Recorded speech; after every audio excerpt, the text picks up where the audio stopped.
What up, YouTube? J-Dub here, and once again, this is kind of like part 4 of my LED conversion going on the Corvette here.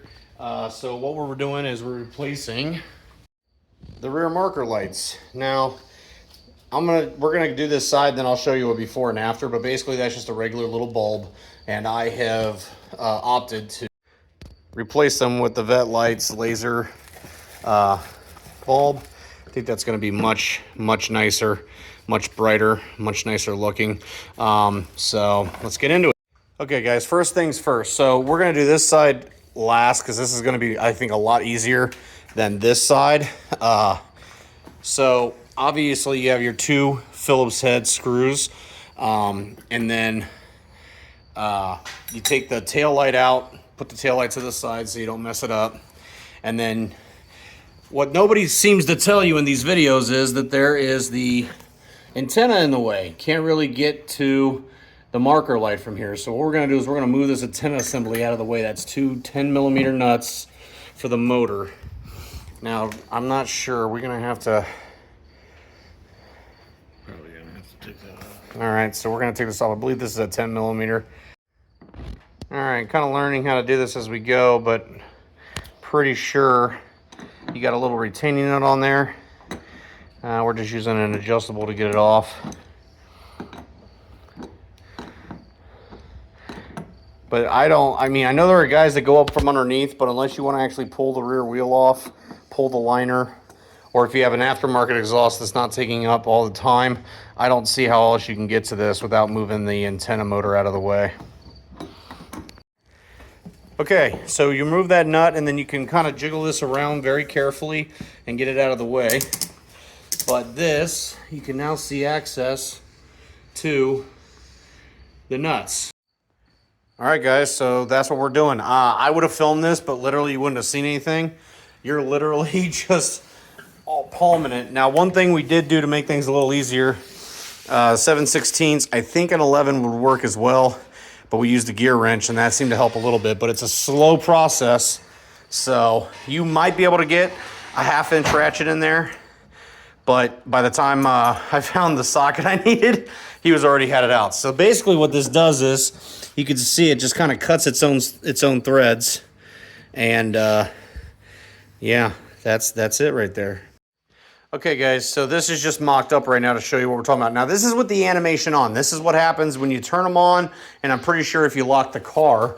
So if I lock the car, this is what it looks like. Or if I unlock the car, maybe. Yeah. Oh, I think that's so cool. It just goes the opposite direction. Yeah, and then obviously it does that when you turn them on, too. So... Or if you don't want that, there's the little switch on the side. You can turn that off and it just turns on like normal lights. But that is significantly brighter than the stock form. Yeah. All right, guys. So what we're doing is we're kind of pre-drilling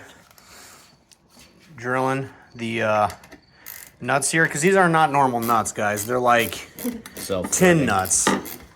Like they self-cut the plastic on there. So... Basically, we just kind of made a couple of, Couple threads on them. Yeah, that way we know we're going to go in straight. And then when we tuck this in, we'll just slowly but surely kick her in there. And now it's back to the grinding.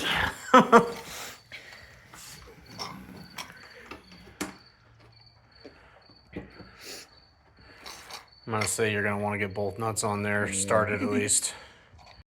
Okay, guys, so we got that in. And like I said, just go slow with it, guys. You know, you don't want to over-tighten these because I don't know what it would take to strip them, but I imagine not much because it's just plastic. Yeah. But once you're getting close and you think you're whatever, just kind of push this out and see if it moves at all. And yeah, this is solid, so. Also, it'd be very beneficial while you're tightening to have somebody hold this flush. So that way it's not moving back and forth and it'll make it a lot easier for everybody. I agree. All right, let's put the antenna back in place and we'll put that headlight or tail light back in and then we'll go to the other side. For this here, it's just gonna basically be lining it back up, guys, and then re-putting that little retention nut back on there. You see it in the hole? Yeah, come this way just a hair. Okay, go on up. Yep, work her up there, brother.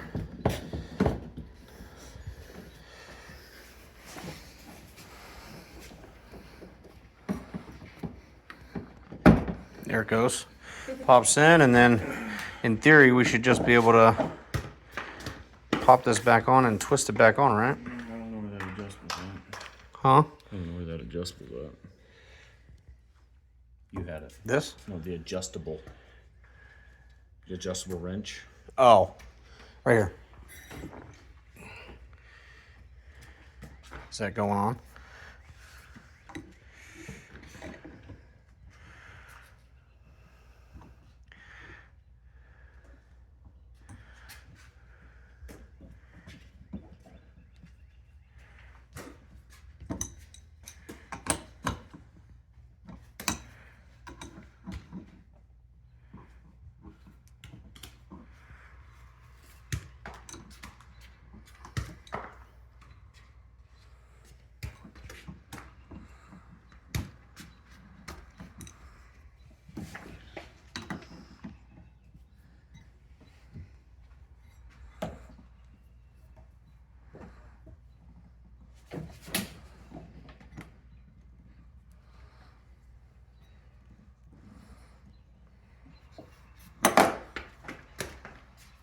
Yeah, we're good. Is it on there? It's not tight.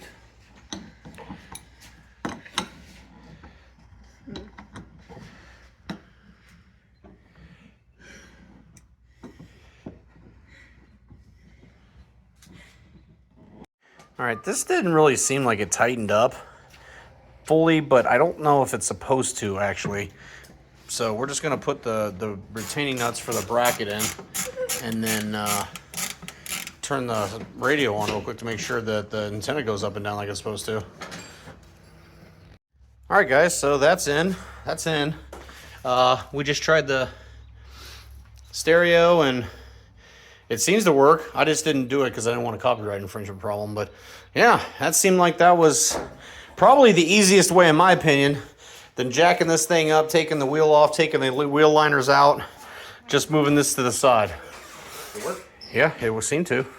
Give me that light. All right, guys, so now we're on the driver's side. Once again, just taking out these Phillips head screws, and you should be able to just kind of pry that out of there. Okay, where's the light? Right there. How's the light? And yeah, just pop the light out of the way there so it doesn't get out of your way. One thing I would recommend, because this just holds a lot of dirt and everything, I'd clean that before you put the light back in, just because it just eats dirt. And Bob's your uncle. You're right there. So.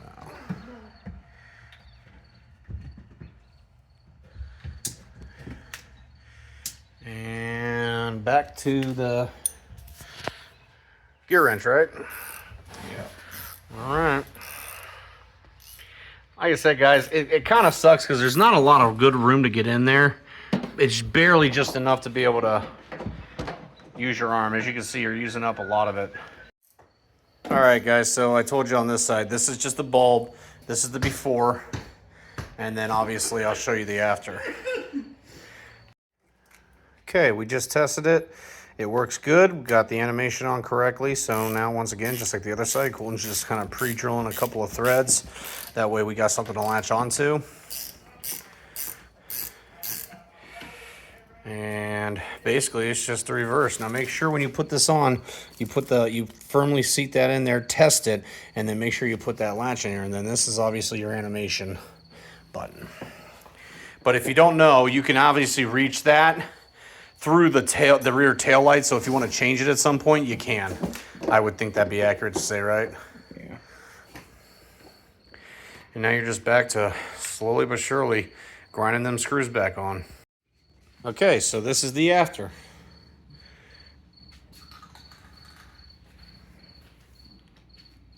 Cool. Much better, much brighter, more gooder. Goody. That's my own. More gooder. Much more gooder. I agree.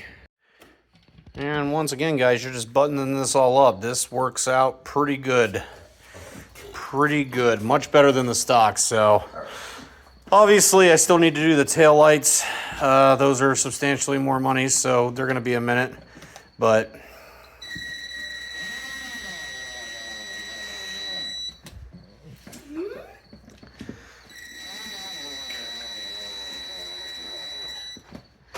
and bam, you're good to go there.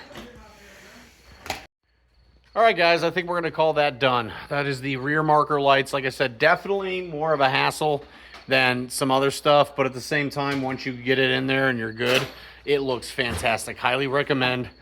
If you have any questions, comments, concerns, leave me a comment down below. I try to get to everybody I can in the comments. You guys are awesome. Please sub to the channel if you haven't already. And until next video.